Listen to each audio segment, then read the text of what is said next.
ಬಂಧುಗಳೇ ನಮಸ್ತೆ. ನಮ್ಮ ಕವಿವರ್ಯ ಕುವೆಂಪು ಅವರ ಒಂದು ಕವನವನ್ನು ನಿಮಗೆ ಓದಬೇಕು ಅಂತ ನನಗೆ ಅನಿಸಿದೆ, ಹಂಗಾಗಿ ಓದ್ತೀನಿ. ಇಷ್ಟ ಆದರೆ ಲೈಕ್ ಮಾಡಿ, ಶೇರ್ ಮಾಡಿ, ಚಾನಲ್ನ ಸಬ್ಸ್ಕ್ರೈಬ್ ಮಾಡಿ. ಬೇರೆ ವಿಡಿಯೋಗಳು ಇದೆ, ಕುವೆಂಪು ಅವರ ಮನೆಯ ವಿಡಿಯೋ ಕೂಡ ಇದೆ, ಅದರ ಫೋಟೋಸ್ ವಿಡಿಯೋ, ಅದನ್ನು ದಯವಿಟ್ಟು ನೋಡಿ, ನಿಮಗೆ ಇಷ್ಟ ಆಗುತ್ತೆ. ಈ ಕವನದ ಶೀರ್ಷಿಕೆ ಬಡವನೆಂದು ಸುರಲತಿ ನಾಚುವೆನು ದೇವ. ಬಡವನೆಂದು ಸುರಲತಿ ನಾಚುವೆನು ದೇವ, ಪೊಡವೆ ಗಧಿಪತಿ ನೀನೆ ಹೃದಯದೊಳಗಿರಲು.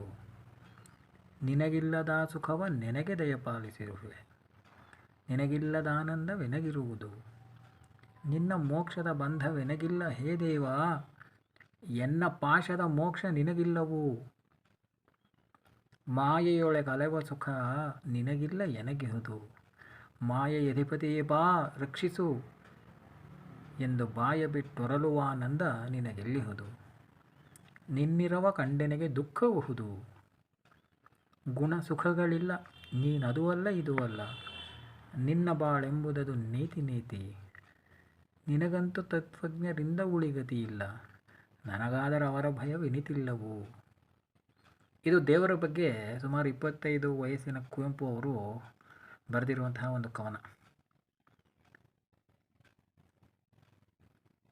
ಪೊಡವೆ ಗದಿಪತಿಯಾದ ನೀನೇ ನನ್ನ ಹೃದಯದಲ್ಲಿ ಇರುವಾಗ ನಾನು ಬಡವ ಅಂತ ಹೇಗೆ ಹೇಳಲಿ? ನಿನಗೆ ಸುಖ ಅಂತ ಏನಿದೆ, ಸುಖದ ಒಂದು ಸಂವೇದನೆ ನಿನಗಿಲ್ಲ, ಆದರೆ ನನಗಿದೆ. ಅದನ್ನು ನೀನು ದಯಪಾಲಿಸಿದೀಯಾ. ಆನಂದ ಅನ್ನುವ ಒಂದು ಸಂಗತಿ ನಿನಗೆ ಗೊತ್ತಿಲ್ಲ, ಆದರೆ ನನಗಿದೆ, ಅದನ್ನು ನೀನೇ ಕೊಟ್ಟಿದೀಯಾ. ನಾನು ಮೋಕ್ಷ ಪಡಿಲೇಬೇಕು ಅಂತ ನೀನೇ ನಂಗೆ ರೂಲ್ಸ್ ಹಾಕೋಕ್ಕಾಗಲ್ಲ, ಆದರೆ ನನ್ನ ಪಾಶದಿಂದ ಸೆಳ್ಕೋಬೇಕು ಅನ್ನುವ ಒಂದು ಇದೆಯಲ್ಲ, ಆದ್ದರಿಂದ ನಿನಗೆ ಮೋಕ್ಷ ಇಲ್ಲ. ಮಾಯೆಯೊಳಗೆ ಅಲೆವ ಸುಖ ನಿನಗಿಲ್ಲ ನನಗಿಹುದು.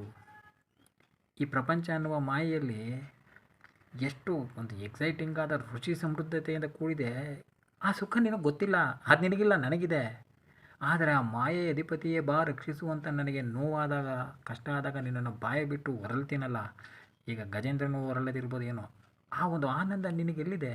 ನೀನಿರೋದು ನೋಡಿದ್ರೆ ನನಗೆ ಅಯ್ಯೋ ಪಾಪ ಅನ್ನಿಸ್ತದೆ. ನೀನು ನೋಡಿದ್ರೆ ನಿನಗೆ ಗುಣ ಇಲ್ಲ, ಸುಖ ಇಲ್ಲ, ನೀನು ಅದು ಅಲ್ಲ ಇದು ಅಲ್ಲ. ನೇತಿ ನೇತಿ, ಉಪನಿಷತ್ತಿನ ಲಾಸ್ಟ್ ವಾಕ್ಯ ಭಗವಂತನ ಬಗ್ಗೆ ನೇತಿ ನೇತಿ ಅಂದರೆ ನಾವೇನು ತಿಳ್ಕೊಂಡಿದ್ವಿ ಅದಲ್ಲ ಅಲ್ಲ ಅಂತ. ಈ ತತ್ವಜ್ಞರು ನಿನಗೆ ಬಗ್ಗೆ ನಾನಾ ರೀತಿಯಲ್ಲಿ ಹೇಳಿ ಹೇಳಿ ಹೇಳಿ ಹೇಳಿ ನಿನ್ನ ಬಗ್ಗೆನೇ ನಿನಗೆ ಇಷ್ಟೊಂದು ಡಿಸ್ಟರ್ಬ್ ಮಾಡ್ಬಿಟ್ಟವ್ರೆ. ನಿನಗೆ ಉಳಿಗತಿ ಇಲ್ಲ. ನನಗೆ ತತ್ವಜ್ಞರು ನನ್ನ ಬಗ್ಗೆ ಮಾತೇ ಆಡಲ್ಲ, ನನಗಾದರೆ ಅವರ ಭಯ ವಿನಿತಿಲ್ಲವು. Thank you.